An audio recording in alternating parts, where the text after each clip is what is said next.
Good morning. Welcome everybody to day 2 of the Representative Assembly. An excellent sign that the evening was well attended last night is the late start to day 2.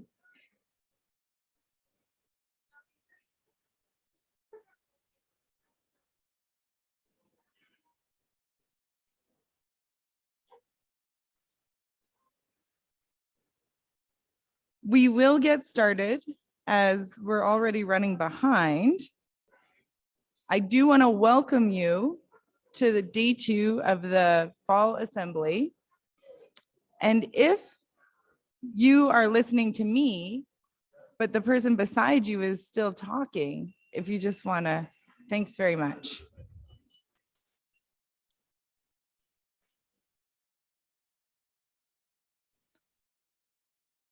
I do want to start with a few housekeeping items this morning. At approximately 10:15, we will be having an in-camera session for an MCRC update.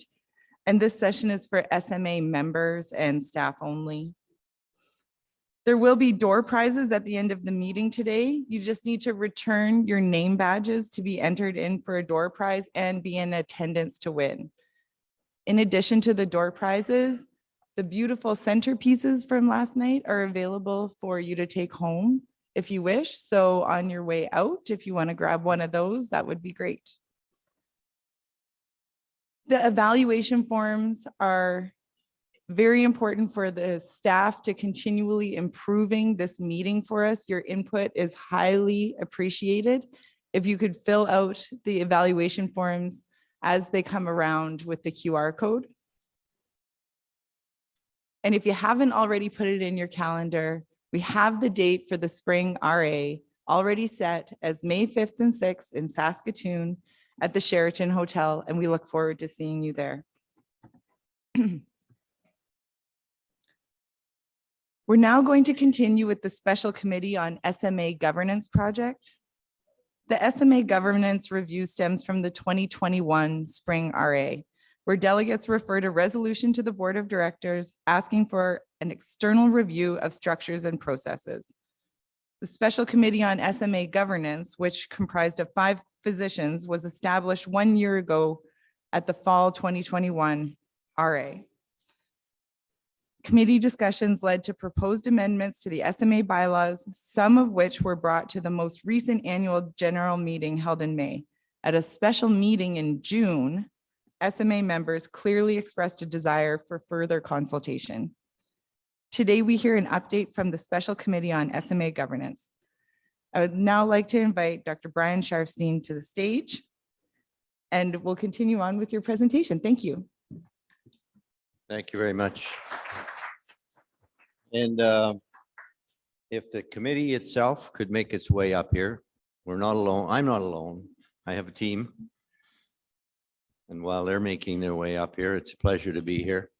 We don't have any card tricks. I left the cards in the room, but we'll hopefully keep it quick and brief and entertaining. We do have a lot of material to cover, and hopefully we'll be able to get through it fairly quickly, but we want to leave as much time as possible for your questions as well. So what we're going to try to do in the next hour is give you a snapshot of what your committee's been doing over the last year and a half, and answer any questions you might have, receive any comments or suggestions, because as much as we're sort of presenting what might be the final report of this committee, it's a work in progress. And given the magnitude of what they've done, it's a multi-year project, I think, in terms of implementation.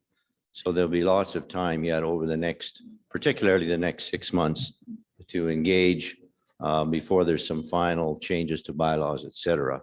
But your suggestions are, of course, critical to that success of that.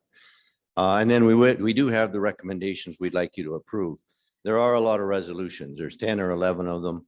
If my math works, in 1 hour, that's about 1 every 5 minutes. So it should keep you engaged, but hopefully still leave time for any questions. And I want to make sure that you're comfortable with what the committee's recommending as we go forward. So even though there's a recommendation, being proposed to approve whatever particular aspect of the work they've done. If you have questions or concerns, now is the time to bring those up. I also want to, I guess I should have introduced myself, even though someone said who I was. So I am Brian Sharfstein. I used to work here. I love coming back and I enjoy it. And it's been a pleasure to be here again in person. But I am only doing this as the facilitator of the committee.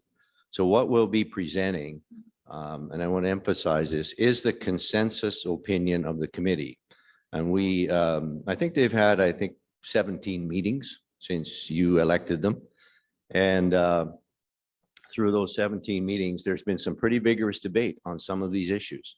So we didn't start out with a unanimous opinion on several of the recommendations, but I can say with a fair bit of confidence that we've reached a consensus within the committee. But what I'm presenting are not my suggestions or thoughts, but the consensus of the committee. Before we go any further, I'm going to ask them each to just introduce themselves so you know who they were and who they are, and they'll be also available to answer your questions. So please go ahead and introduce yourselves.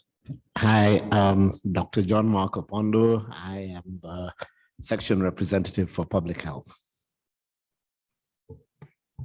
Good morning, Namdi Ndobuka. I'm in public health section. I work at Prince Albert's.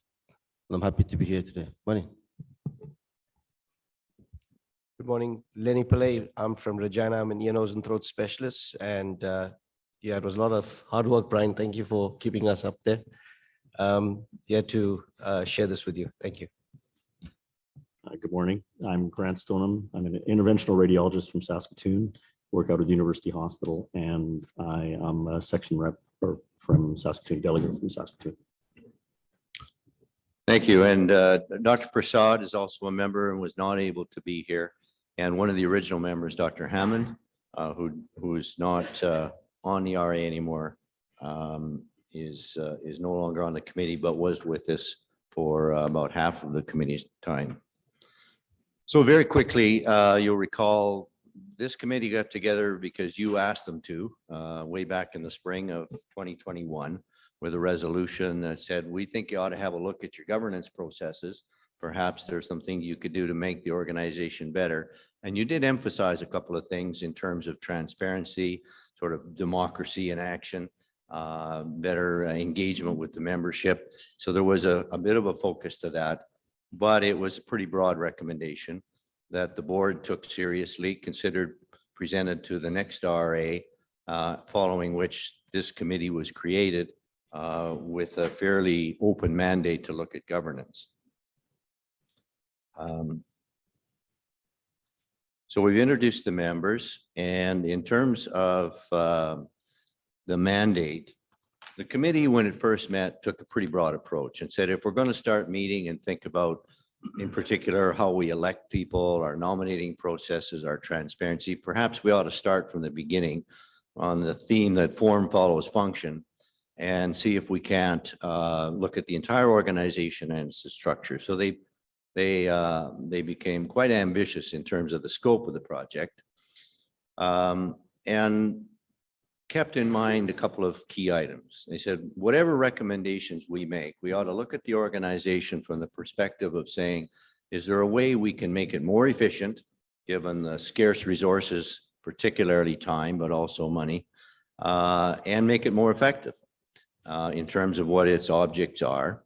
And then keep in mind, though, some of those key issues that were raised with the original resolution in terms of being transparent, improving fairness, accountability, and the idea of the equity, diversity, and inclusion being important.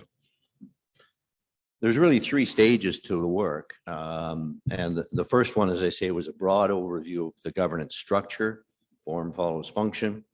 The second was to look at those specific issues raised by the RA in terms of the election processes and the nominating processes.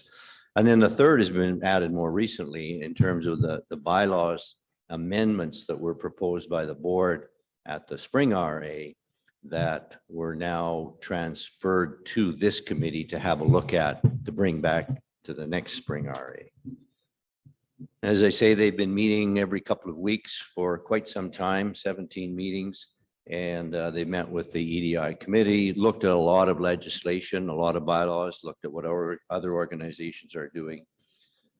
And this is really, I think, the most significant slide of the morning.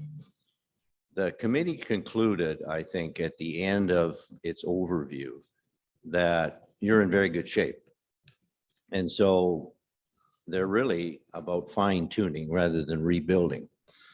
And interestingly, and for some of us old timers that have been here a long time, the sense is that with really no significant change to the organizational structure of the SMA, it has withstood 50 years of change, from the introduction of Medicare to before there were health authorities of any kind to 32 of them, then 12, now 1, and a lot of negotiation issues, et cetera. So as you saw, I think yesterday, there's nothing more significant. Everything that you can imagine has happened over the last 50 years to the profession.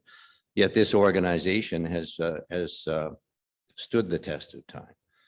So they really took the approach of saying, well, can we make it better? But I think the most important conclusion was this has been a time-tested organization, and I'll highlight a couple features on the overall structure.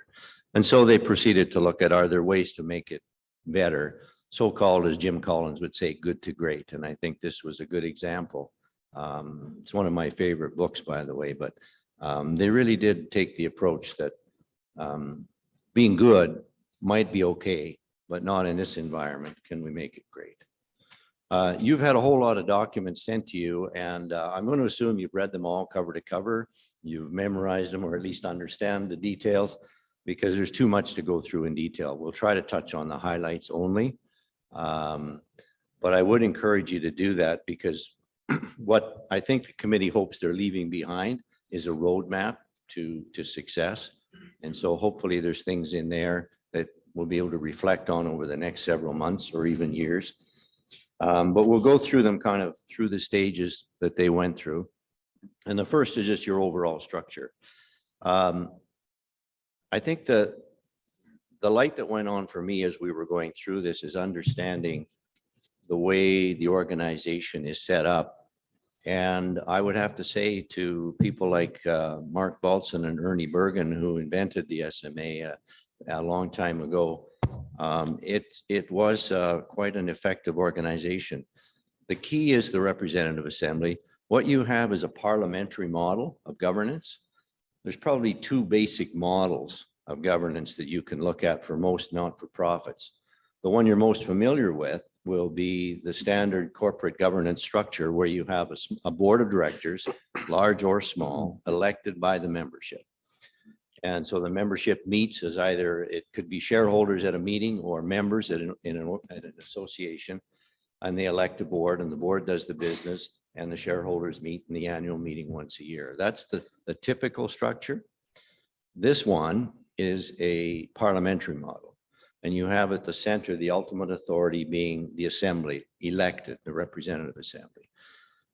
And then you have from the assembly a board of directors to manage the affairs in between meetings of the assembly. And the observation of your committee is that's been very effective for a very long time. And we'll point out a couple of the key elements of that. But it is an important, I think it's important to have that in mind when you're thinking of, do we need to change the powers or functions of the board or the RA? And interestingly, as they looked across the country, there are at least 3 other provincial associations that over the last 10 or 20 years have adopted this model when they've studied their own governance structures. So there's been a trend towards this model in some of the other medical associations. In terms of the key findings or recommendations then of the overall governance structure, the bottom line is no significant change. The thought is the representative assembly as it's set up has worked well. A small board of directors has worked well. A couple of committees which will come to reporting to it, and the members being elected from the medical association, staff associations, or the sections. So the first resolution that we'll have is, I'll project here, which is in reference to that master document that we've circulated to you and its observations about the overall governance structure. Thank you. I'll read Resolution 14. Be it resolved that the recommendation of the Special Committee on SMA Governance pertaining to the SMA Overall Governance Structure, Part A, Master Document, be approved. With nominator Dr. Nambuka, seconded by Dr. Stoneham. Is there any discussion to this motion?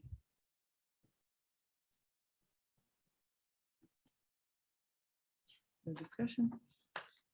Okay, we may need delegates to log back into their Slido apps. And so you have the your login on the back of your name tags if you need to do that, and give you a second. You'll have 30 seconds to vote. And are we able to open the polling while still leaving the resolution up on the screen? Perfect. So we'll open the polling.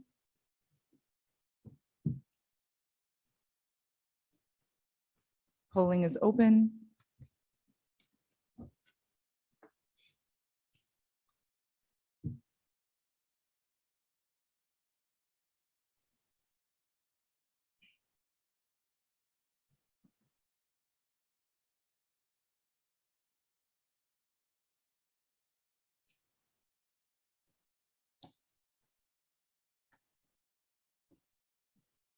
The polling is now closed. May we see the results? This motion is carried. Thank you.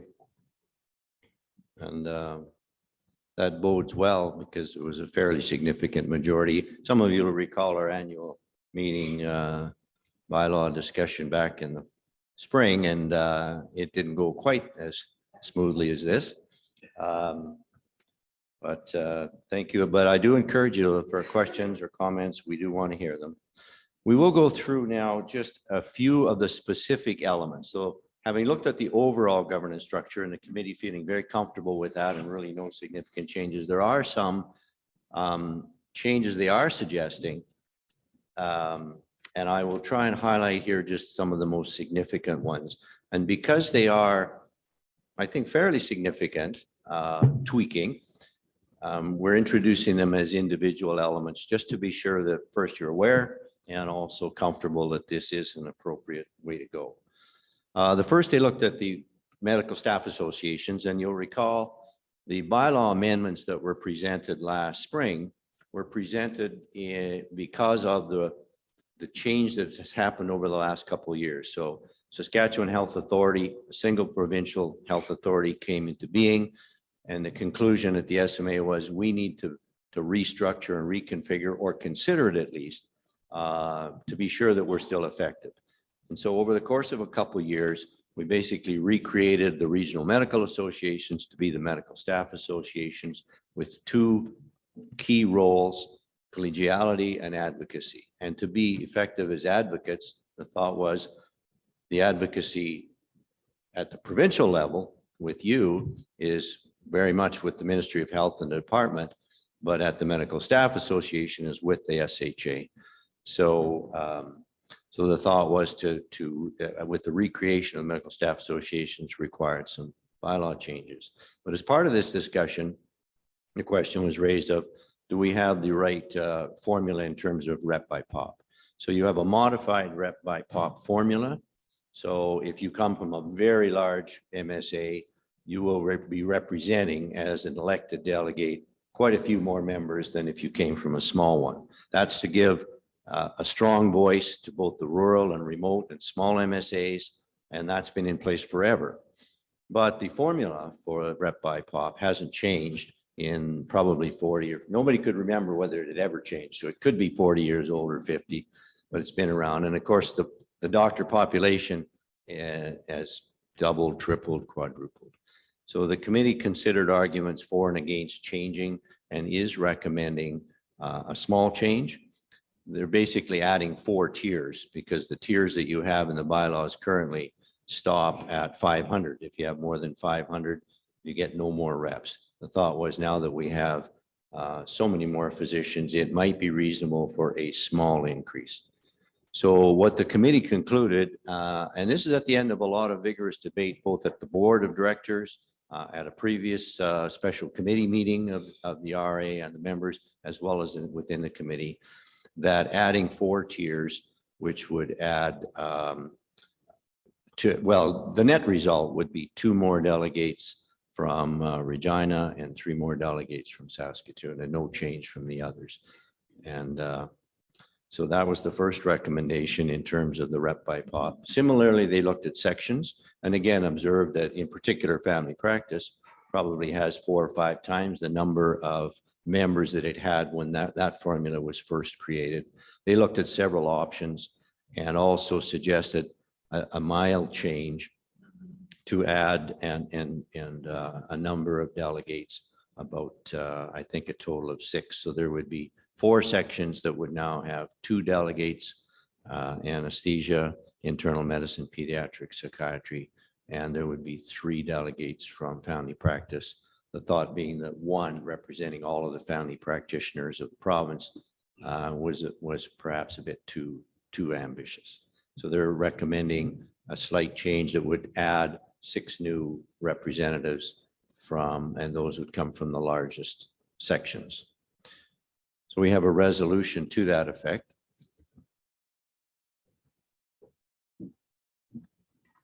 Resolution 15, be it resolved that the recommendation of the Special Committee on SMA Governance pertaining to individual governance elements, Representative Assembly Part B Master Document, be approved. This is motion by Dr. Apondo and seconded by Dr. Pile. Discussion on this motion is open.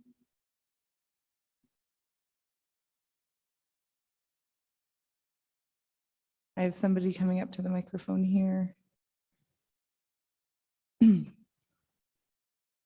Microphone 2. I just wanted to ask a question. I noticed that 0 to 10 has no rep. Don't we want everybody to have a voice? I kind of missed that in the past. What's the rationale for that anyhow? I didn't catch that, Dave. I think that he's asking what the representation is for sections that have 0 to 10 rep members. Very small section. If you're a section if you're a medical staff association, you get 1 rep. If you're a section, you wouldn't have. You need 10 members within a section to have a representative. Yes, I saw that. And I just wondered what the rationale was because I thought, well, gee, everybody should have a voice, even a small section. So I just was curious why we decided that. Yeah, I think in terms of trying to be representative and fair, that is definitely a consideration. But to form a section, you need to have a minimum of at least 10 members. So I think there's a little bit of redundancy there. So to actually be a formal section, you need to be 10 plus, and you would have representation at the RA. It is a point we should take under consideration, I think, too. And when we get to the end, and I'll mention it now, though, these recommendations will be going to the Legislative and Policy Committee. And they're going to spend the next 6 months making it happen, so to speak, along with the Board of Directors. And there will be important input. For example, that the committee's recommending that formula. I would point out, in terms of the sections, that is a focus of the EDI issues. Sections historically have been the traditional variations within the organization in terms of practice. So the various specialties within medicine are sections, but we have retired physicians, we have addiction medicine, sports medicine. It could be left-handed Jaguar drivers. So if the idea is that sections are the way we can enhance diversity.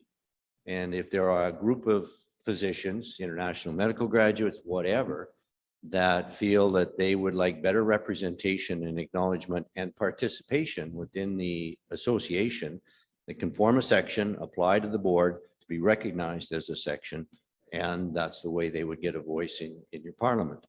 So it is a very important component to the EDI issues, and one that the committee thought needs to be preserved. That would then, of course, historically, there really haven't been sections with less than 10 that seem to worry about needing to be represented. Potentially there might be, and those might have to be revisited. Is there any other further discussion from the floor? Shall we call the vote?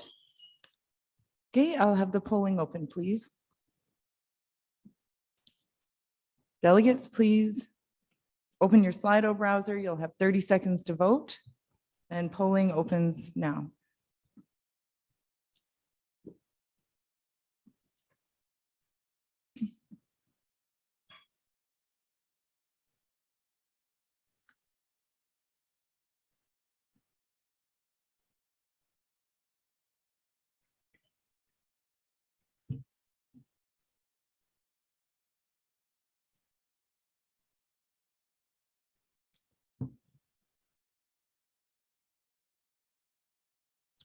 Polling is closed. May we see the results? This motion is carried. Thank you. The next topic, just to spend a minute or two on, is the idea of the annual general meeting. One might think that's a pretty boring subject, but I would say one of our spiciest debates was on the pros and cons and merits of an annual general meeting. And recall that I highlighted to you the difference in your models. So the annual general meeting is paramount in the standard governance model, the corporate model, where you have a board of directors and you don't have a parliament. And the only way you influence effectively the board of directors is at your annual meeting and voting. In the parliamentary model, it's quite different. So you have the ultimate authority being the representative assembly, not the board of directors, and they're elected from their home constituencies, and then from the RA, the board is elected. So it does diminish to some extent the need for or the value of the annual general meeting. And over time, that's what you've seen with the RA. So very frequently, the AGM is a perfunctory, we got to get it done, get the business over with. It's usually held in conjunction with an RA. Otherwise, there may be nobody at the meeting. But so the discussion was, do we need one at all? And the original committee recommendation was to perhaps do away with it and instead replace it with functional representative members forum, encourage members to participate because the committee was very keen on improving engagement for all members, not just elected delegates, and making this a meeting where members felt they were welcome and could bring issues. After the special meetings and a lot more discussion, the conclusion of the committee was it still has merit, partly perceptually, but also functionally. So first, there's a perception that we have an annual meeting. That's the members' chance to get together and say what they think and ask the questions they want. And it was worth preserving, whether it remains perfunctory or becomes more substantive. So at the end of those discussions, the committee is recommending that we retain the annual general meeting with its authority, which is relatively limited because the RA has the ultimate authority, but it is the body that approves bylaws. So it would continue to be the place where bylaws need to come for final approval. It also receives the financial statements, and there's been discussion, do they approve them or not? The financial statements are a statement of fact. Whether you like them or not is different. You can comment on them, but they are what they are, so they receive them. The RA approves the budget, not the AGM. But the AGM has the ability to make recommendations, pass resolutions, which would go either directed to the board or the RA. In addition, though, the committee talked a lot about enhancing the idea of the AGM, which is member engagement. So they have a whole document that Ivan and his team were very helpful in assisting with in terms of an engagement plan to improve member participation. And that would be a recommendation to the board and the LPC that in addition to the standard AGM, they continue to encourage member participation outside of the RA delegates. So we have a resolution to present in that regard. And as I say, it's to essentially preserve the existing AGM with a recommendation to enhance member participation at both representative assembly meetings.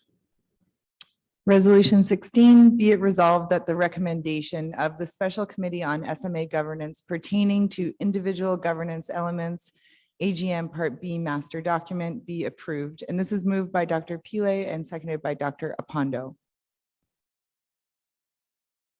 Is there any discussion to this motion?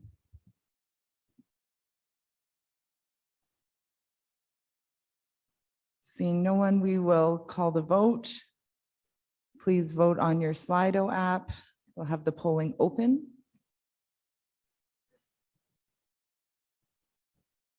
Polling is open.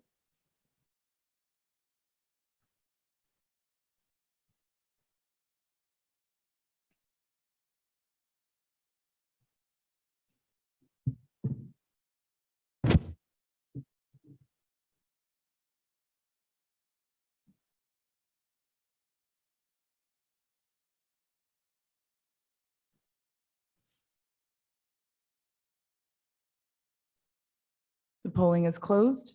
May we see the results? This motion is carried. Thank you. And given your enthusiasm for that resolution, I assume you'll all be at the next AGM and participate vigorously. So that's good news. Board of Directors, once again, the committee thinks it's been very functional as a small board with significant diversity and is not recommending any significant change in that regard. They do, however, want to make one specific recommendation to go from a one-year term to a two-year term. The committee's conclusion was that it takes you a year to get your feet wet, so to speak. And if you're coming on the board, it ought to be with the thought that it would be at a minimum a two-year term. So they're recommending changing the bylaws to a two-year term and also putting in a maximum. Currently, the bylaws do not have a maximum, so you could theoretically serve as a board of director member for 10 or 20 years or more. And they thought there should be turnover required, not just optional. Now, historically, there always has been. There's sort of a pattern that's evolved over years where people come on, they stay for 3, 4, 5 years and go off is often common. Some will come for a year and go, et cetera. But they thought 2 years minimum, maximum of 3, unless you move on to the elected officer positions, then you'd finish through that progression. And they thought we should retain the officers as we do. There's a lot of discussions. So many, not many, but some other organizations have a president-elect and a president. The merits of that were debated at some length. And the conclusion was it's worked well here with a honorary treasurer, vice president, president, past president, moving 1 year to the next and expecting to move 1 year to the next, but occasionally not. And that option is also thought to be desirable. So the main change that they're recommending is a 2-year term maximum of 3, but they would continue to be elected from the RA. And that was an important point. The committee felt quite strongly that the double filter, so to speak, that to be a member of the board of directors of the SMA, you must first get elected at home. So your folks back home need to elect you, and they know you, and they are probably best positioned to make that decision. So the first test is to be a member of the board. You need to be elected as a member of either your section, or from your medical staff association. Then to be elected to the board, you need to be at the RA, and the people in this room have the wisdom, having seen you at the RA functioning in that environment, of making a decision as would you make an effective board member. And the thought was that was a very effective way to elect your leaders. There are in some divisions, the president is elected by the membership at large. The conclusion that the committee made was that this probably is the more effective and functional, and again, has stood the test of time generally. So they're not suggesting any change to that part of the election process. And again, if there are any questions or uncertainty, please jump up and I'd encourage you to do that. But we have a resolution in regard to the Board of Directors. Resolution 17, be it resolved that the recommendation of the Special Committee on SMA Governance pertaining to individual governance elements, Board of Directors Part B Master Document be approved.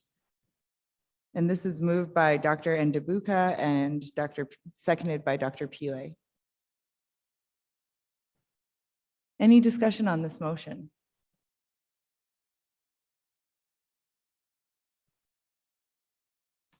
All right, we will call the vote.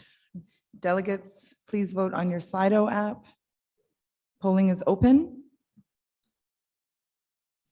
Can we open the polling?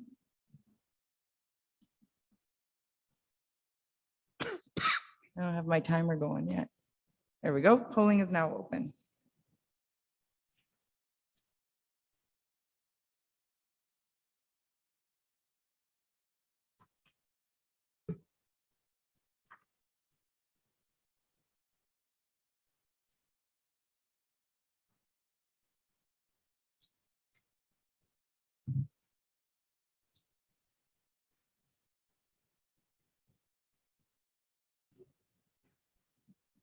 Polling is now closed. May we see the results? That motion is carried. Thank you. Next, there are two committees currently, well, there are three, but two specifically named in the bylaws. Most of the committees of the SMA are committees of the board, and the board can do with them as they wish. So they appoint a committee or they don't, create a new committee if they want. But there are two that are required in bylaws because they're deemed to be more important, more significant. The first is finance, tough to run an organization without money. So it's always pretty important in either governance model.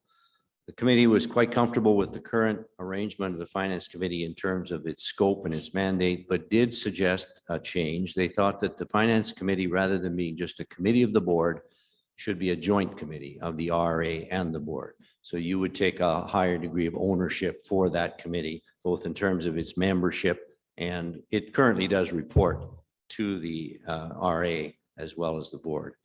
So they're suggesting a change where two members of finance would be elected by the RA, and then the board would appoint two ordinary members who are not currently board or RA members to the committee.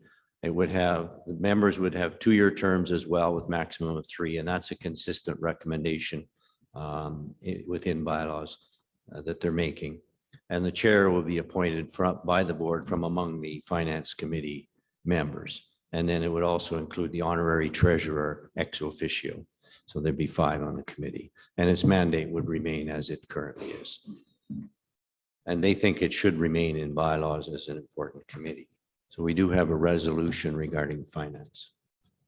Resolution 18, be it resolved that the recommendation of the Special Committee on SMA Governance pertaining to individual governance elements, Finance Committee, Part B Master Document be approved. And this is moved by Dr. Stoneham and seconded by Dr. Pile. Any discussion on this motion?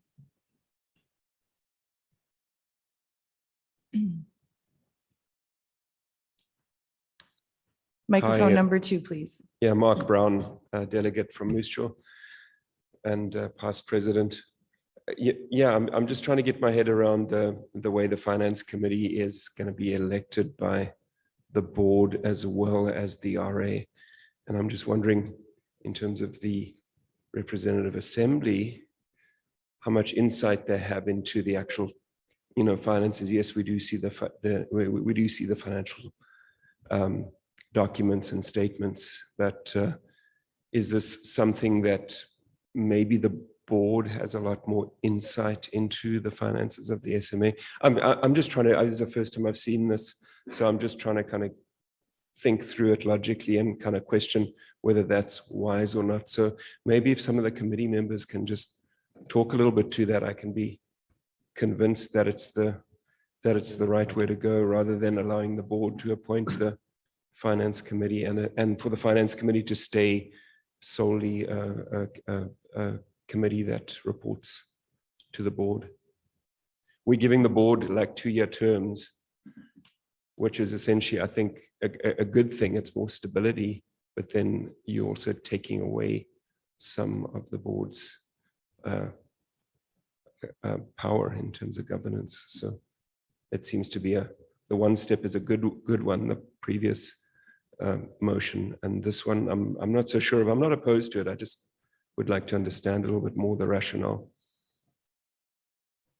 Grant, did you? Sure, I can try and give some context for that. We thought that the RA should have more input into the various committees.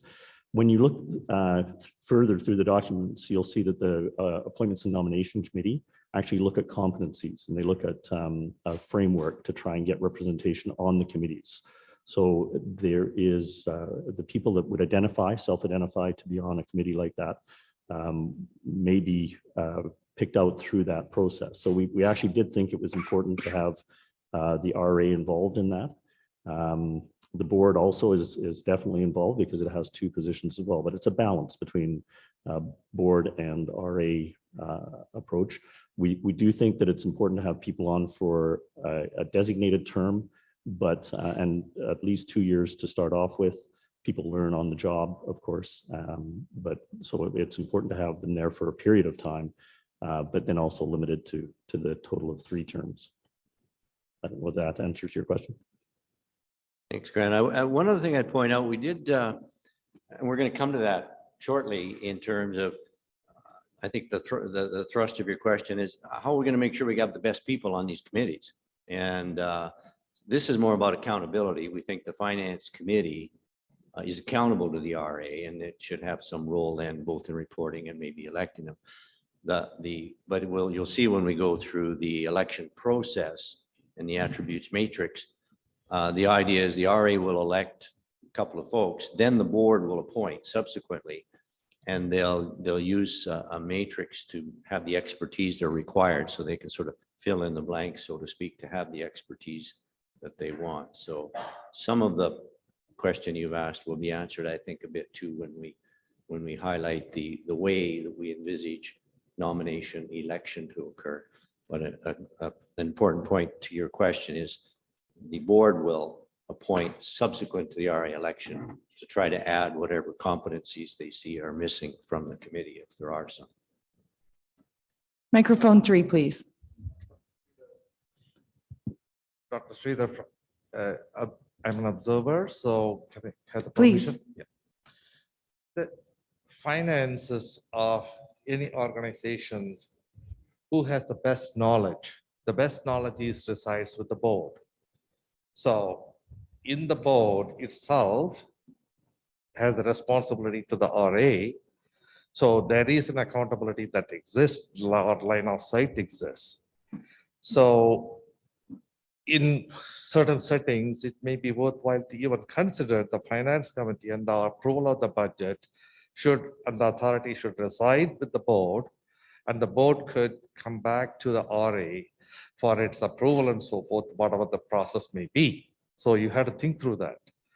So to expand Dr. Mark Brown's point is very valid, is there is a disconnect, or what is the RA role and what is the board's role? We need to figure that out, and it need to be thought through a little bit more carefully. Thank you. Thank you. Is there any more discussion from the floor? Yeah, sorry, can I just comment on that? Thanks, Dr. Sridhar. You know, if you look back at our recommendations, the committee's recommendations, the honorary treasurer does come from the board. So you will have feedback in that way from the board. And then the other members, as Dr. Stoneham pointed out, is that with the matrix, hopefully with the 2-year terms, as people learn on the job, as we would say, they can take that feedback to the board. The Finance Committee meets with the board, and there will be that push-pull mechanism where you will have accountability on both sides. I hope that clarifies it. Any other discussion? Shall we call the question? Please vote on your Slido browser and we'll open the polling. Polling is now open.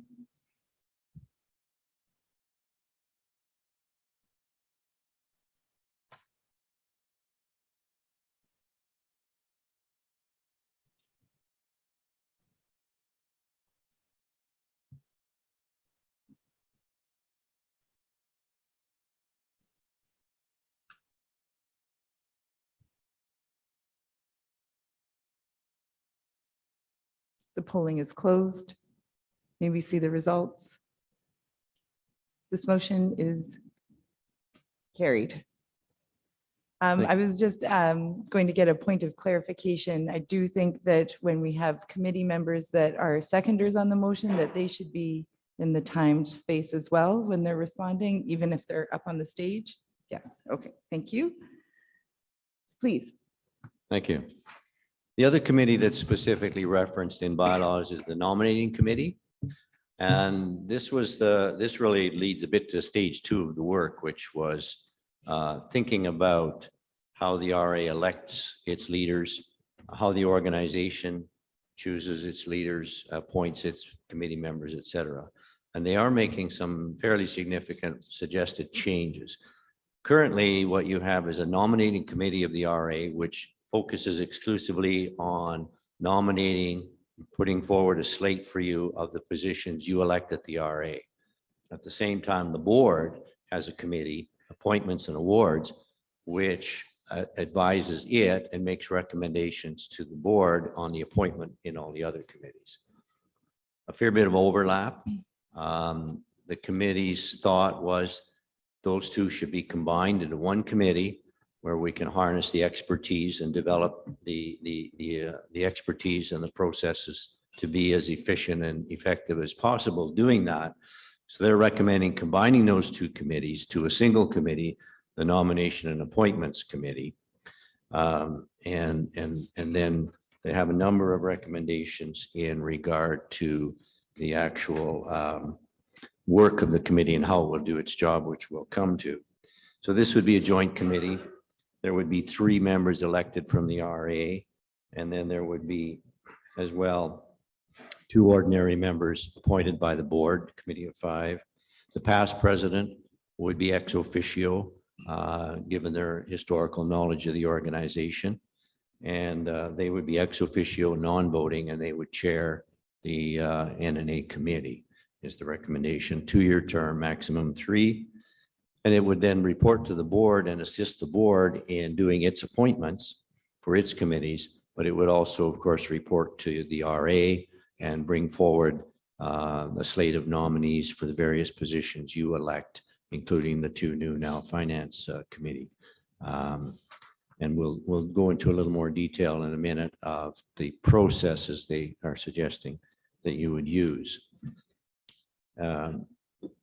The mandate as well is expanded a bit in terms of it being a little more ambitious committee, not just meeting occasionally before the RA to find some willing people to serve in committees, but really working through the year to cultivate and encourage members to be willing and interested to serve either on committees or elected positions. So a fairly expanded mandate, which you've seen in the terms of reference that were sent in the documents. So we have a resolution for that committee as well. Resolution 19, be it resolved that the recommendation of the Special Governance Committee on SMA governance pertaining to individual governance elements, nominating committee, Part B master document be approved. And this is moved by Dr. Apondo and seconded by Dr. Ndebuka. And we have some discussion from the floor. Microphone 3, please.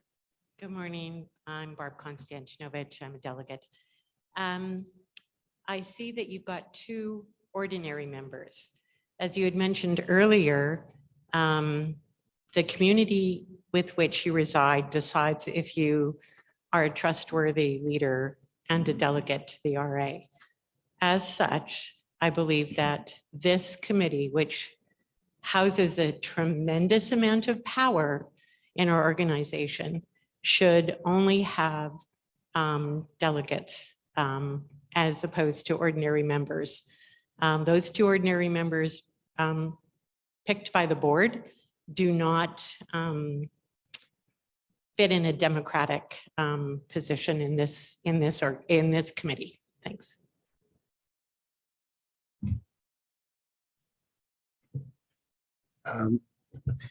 Thank you, Dr. Konstantinovich. I think you're right. This is a very important process and committee because these are the folks who help the SMA board and the RA to really present good candidates in front of us. I think the sense was trying to be more open and democratic, but I think I'm also hearing there's already been elected representation through the RA process. I'm not sure if I can say what the final word will be on where this lands, but this was part of that whole transparency and trying to make sure we are at each step trying to get real member participation from the grassroots right through the RA, right to the board level. But you're right. I think an important committee, but the day-to-day, governance still will come to the board. The board does make a lot of those decisions on who then goes forward. Is there other discussion from the floor? Dr. Stoneham? Yeah, so the ordinary members appointed by the board, the ownership of that appointment is the board. So they can appoint whoever they want. And historically, they've actually chosen people that have previously been on the board. So the nominations committee often was ex-presidents and actually almost entirely ex-presidents in the past. So it's up to the board to decide who they want to appoint to that. And it's not prescriptive. You don't have to appoint someone who's not a board, hasn't previously been on the board. So it's open to the board's discretion for that particular appointment. Okay, is there any further discussion from the floor? I can just add as well. Please. Yeah, thank you.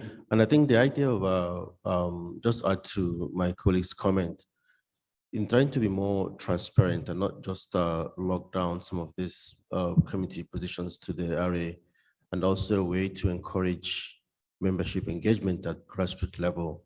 I think we said that this might be an opportunity for the board to use its usual process of calling on members to express interest in this particular positions. And then of course we go through the same process of identifying if they're eligible and if they've got the skill set and competence to serve in these positions. That's the reason why we said that this might be of value. But again, these are just recommendations and we're still up for further discussion. Thanks. We have microphone 3. May I reply? Please. This is a powerful committee. If you want engagement can certainly be in other and possibly less powerful committees. Thank you. Is there any more discussion from the floor? Shall we call the question? Call the motion? I'll have the polling open. Polling is open.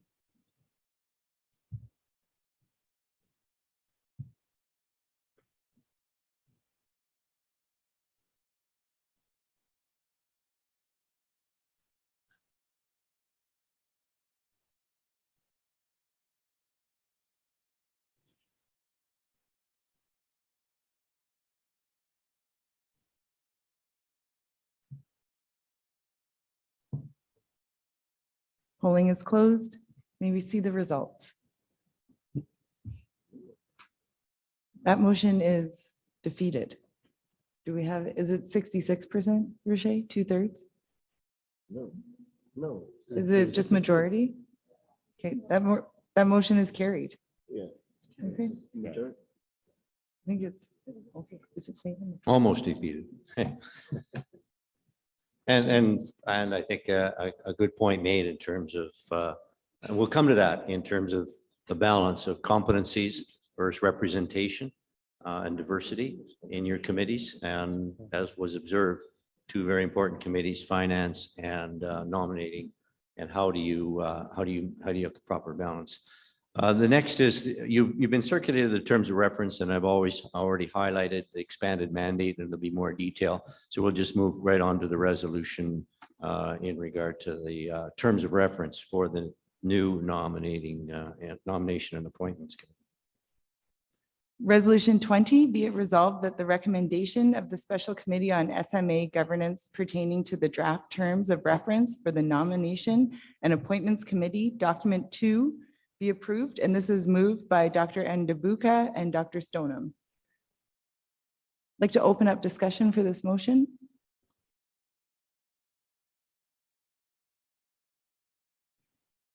With no discussion seen, let's call the question. Have the polling open, please.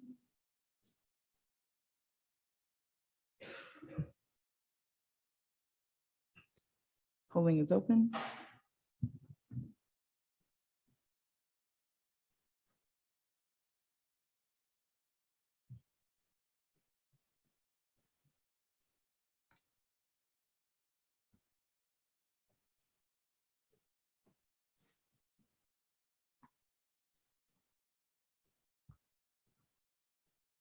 The polling is closed. May we see the results?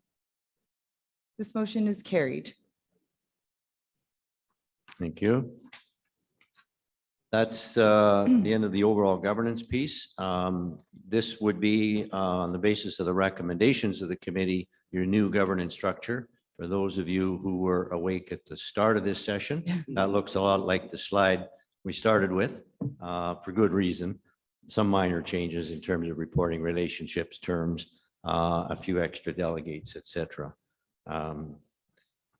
So stage two, and the second part of their work was essentially your concern about is the process by which we encourage leaders to come forward, find representatives and leaders within the organization, nominate them, elect them as transparent and open and fair and democratic as they ought to be. And the question was raised, and the committee spent a lot of time looking at that and came forward with a document that is worth going through at your leisure, the details, but they've outlined in a fair bit of detail the process that they would recommend the nominating and appointment committee would use to encourage and foster the leadership to come forward to the elected positions and to assist the committee in finding those delegates. It basically consists of 7 steps. I would emphasize the first one. The idea is that we ought to do a lot more to encourage our members to participate. Most of you are volunteers. Unlike like myself, you probably became accidental leaders. But the thought was that there's a fair bit that could be done throughout the year by the committee to encourage participation by members, encourage them to come forward and volunteer. They very much continue to support the idea of this being a volunteer organization that lives and breathes and succeeds on the basis of that spirit, but it needs to be fostered and encouraged.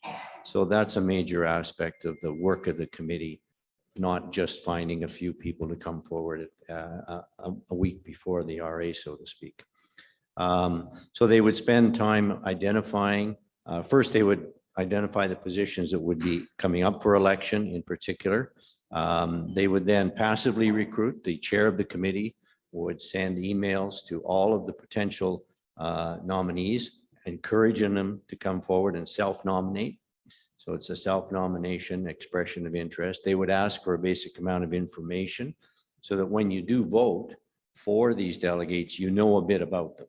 So the idea is to have a fairly consistent protocol so that you would see in advance, so you would know the delegates that you are going to be voting for the various positions.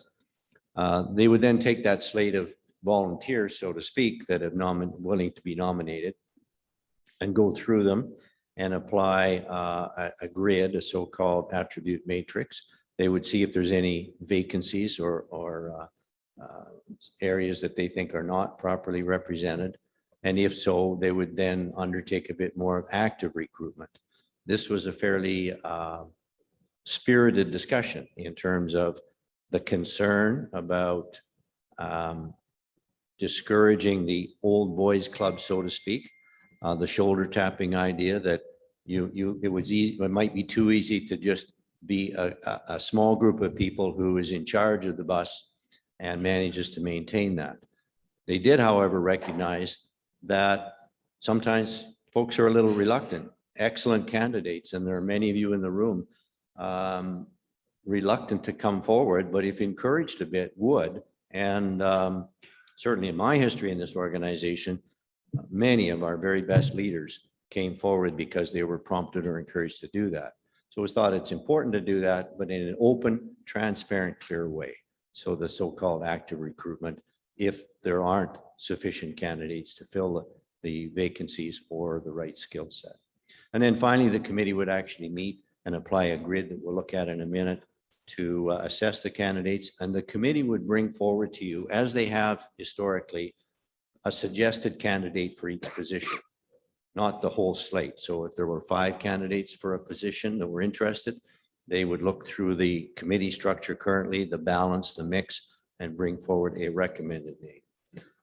That would still allow at the RA for nominations from the floor and for other interested candidates to come forward. And they would also be expected to provide a little background information so you'd know about them as well. That's a snapshot. It's a much more detailed document in your package that if you haven't looked at it in any detail, I'd encourage you to. And then this will be a proposed recommendation that would go to the board and the Ledge Committee to look at implementing in terms of the policies and procedures the nominating and appointments committee would use. So we have a resolution in regard to that proposal.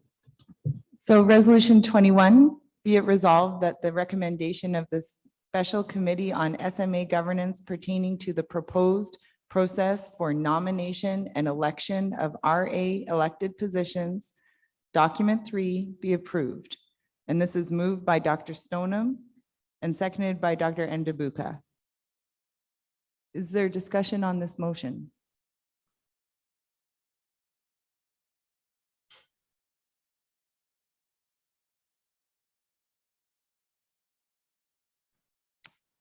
Seeing no discussion, we will call the question. Can we have the polling open, please? The polling is open.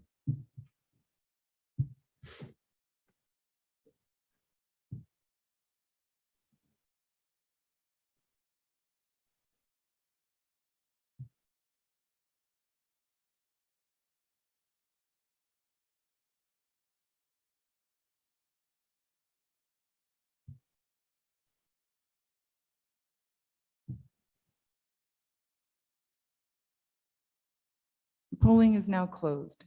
May we see the results? That motion is carried. Thank you. One comment before we move to the attribute matrix. The committee also observed that this process that they're suggesting could be mirrored to some extent within the medical staff associations.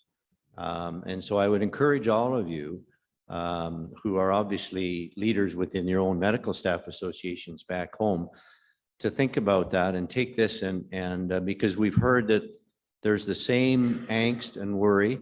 First, the same challenge, a shortage of volunteers. Who's willing to do this work? So some of the ideas and processes to encourage members to participate, but also the same question of, do we have an efficient, open, fair, transparent process within our own medical staff associations to nominate and elect our leaders? And the committee's thought was that that's perhaps even more important than at this level, that if you get the right leaders in your own home medical staff associations through a process that everyone feels is effective and fair, that goes a long way to making the organization stronger. So I would suggest, the committee would suggest that you use this process and template if it seems that it would work for you, modified, of course, within your own medical staff associations. Finally, they did spend a bit of time on what they've called an attribute matrix. And we won't go into it in detail. This is going to be passed on to the Legend Policy Committee for consideration. But what they've suggested is that in identifying the best candidates, some standard matrix should be used